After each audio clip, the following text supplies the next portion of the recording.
Every song, the objective is to make a hit. But for this particular song, we wanted to make something a little controversial. Every person, whether you're black, white, young, old, straight, gay, you all have relationship problems. Cheating is a part of people's lives. It's reality. Who doesn't want to bang on the bathroom floor? Especially with the girl next door. They just don't want to get caught.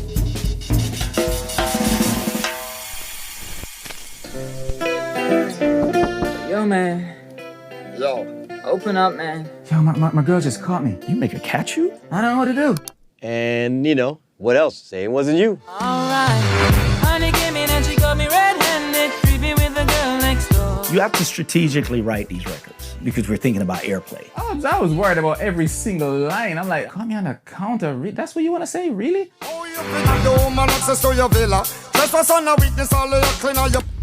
At that moment, the music gets shut off. Yeah, man, that one's not gonna get finished and go on the album. Nobody could see this record. Played it for everybody. They just didn't see it. We were tanking. We were gonna be dropped. It almost didn't make it to the album. It's a song that almost wasn't. And then, you know, 10 million later. But she got me on the counter. Wasn't me. Saw me banging on the sofa. So this is where, as they say, the magic would happen. It's such a long time, and the room is so different right now. There was a cockpit board. There were smaller speakers. There were like credenzas here with tape machines down here. But this room is the room that we did initially. It wasn't me, 20 years ago. You gotta remember, dancehall back in the days was a niche kind of thing. We were in Britney Spears and NSYNC mode at the time. There's nothing on the radio that sounded like, oh, your favorite woman out into your villa. Just was on a witness all there's nothing that sounded like that. I'm from Kingston, Jamaica. My mother migrated to the States. I came up and I went to Brooklyn. For me, that was like a melting pot of people. And I just really got into sound systems and music and became very good at it.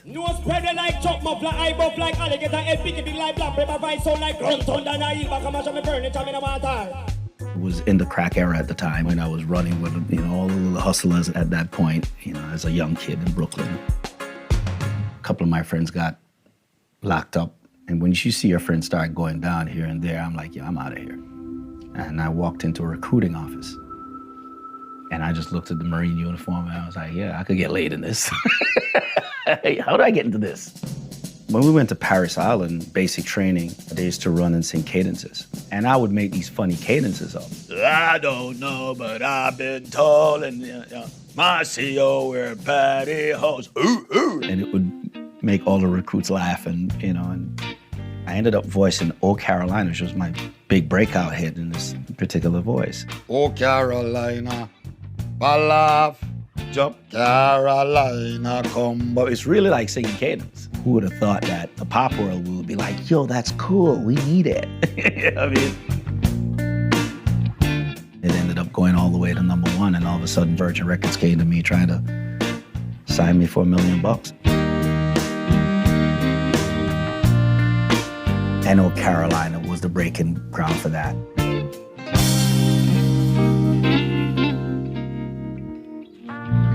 I ended up voicing in a studio called INS with Sting International at the time. It was his beat.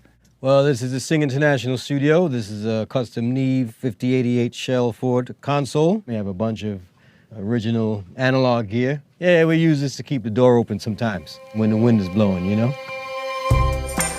I'm Sting International, DJ, producer, composer, writer, sound system designer, you know, music motherfucker.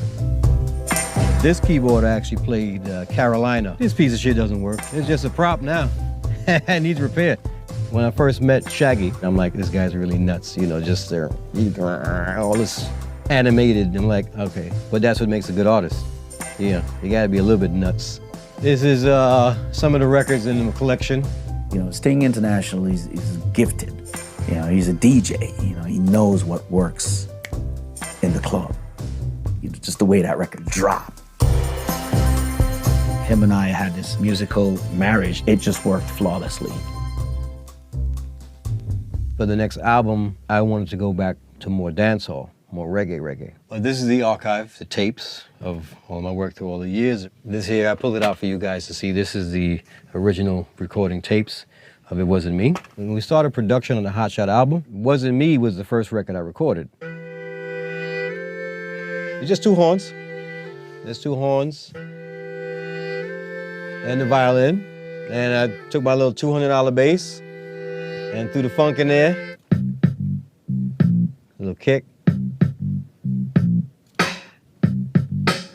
Fat. You know? Get this. And that's pretty much it. That's the groove. Anything after that is just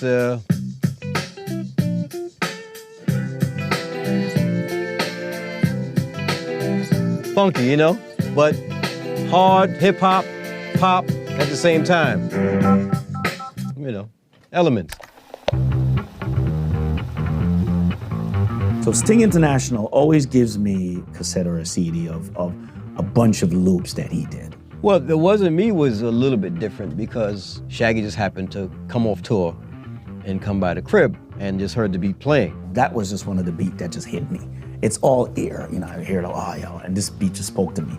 And I'm catching these melodies. And he heard it on the sound system in the crib. It was a real shit. So when you walk into the crib in your hand, boom, boom, pa, boom, boom, pa. Yeah, that motherfucker heard that shit. He wanted to be on that beat. So he took the beat, I gave it to him on a cassette. I used to have these little writing sessions with my friends. And Rick Rock was a little young writer that was there, so him and I used to just vibe.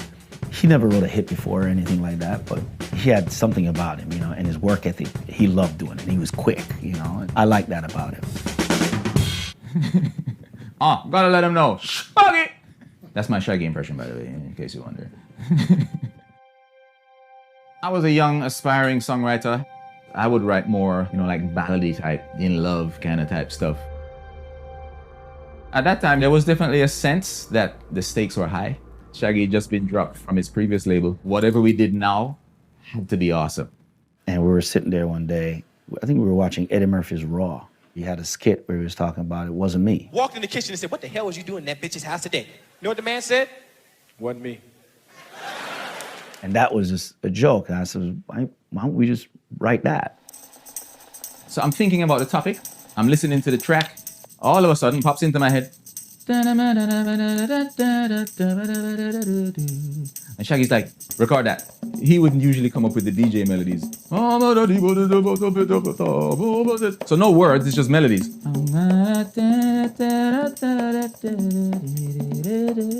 Record that one. Right? And that's pretty much the process. And that was the whole melody, and we just started from there. Shaggy became like a bigger brother to me. He was always giving me advice, and he taught me this thing about, you know, the first line has to be like, pow, like in your face. And I don't know who came up with that line, but honey came in and she caught me red-handed. That right there, you know something's about to happen. Honey came in and she caught me red-handed. Oh, crap. My aim at the point was to write adult content without being explicit, because we're thinking about airplay. Picture this, we were both butt naked, banging on the bathroom floor. Pretty straightforward. Mommy, while he's banging, he's really banging on the bathroom floor. It's easy, you know. I was worried about every single line. I'm like, I've never written a song like this before in my life. And she got me on the counter. Caught me on the counter. That's what you want to say, really? And I'm thinking to myself, well, good thing I ain't singing it. We knew we had something special because we were all just laughing while we were writing it. Everybody came to the studio with the idea. And I heard it, I'm like, all right, that's fire. That's fire. We're gonna do this. I think the intro was really Sting International's idea. Back in the days, I used to always make these cassettes, these mixed cassettes. My cassettes were known because I always had jingles in the front, or like these little skits. Once you hear it, you're like, what are they talking, what are they saying? They're having a conversation instead of a singing intro on the song. Yo, man. Yo. Open up, man. Yo, what you want, man? My girl just caught me. You made her catch you? Conversation, get them locked in.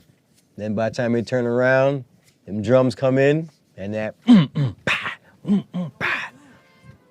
You're hooked. Alright. Honey came in and she got me red-handed, creepy with the girl next door. Picture this, we were both butt naked, banging on the bathroom floor. How could Rick Rock's I vocal on that, forget? you felt what he was saying when he sang it. I sound genuinely worried. Every line terrified me. You know, I hope nobody realizes that I wrote this song. I'm just not that guy. I don't want to be associated with this. Oh, you think the woman access to your villa? Just for son of witness, all of your clean on your pillar. You better watch your back before she turn into a killer. I think the first verse is asking him, how could you let this happen? To be a true player, you got to know how to play. Never admit to a word what she say. And if she claims you, tell her, baby, no way. But she caught me on the counter. Wasn't me. Saw me banging on the sofa. Wasn't me. I even had her in the shower. You got to have enough English in the record to grab people. Now you need to bring it back to the authenticity. Straight, hardcore dancehall. You're not going to understand what the fuck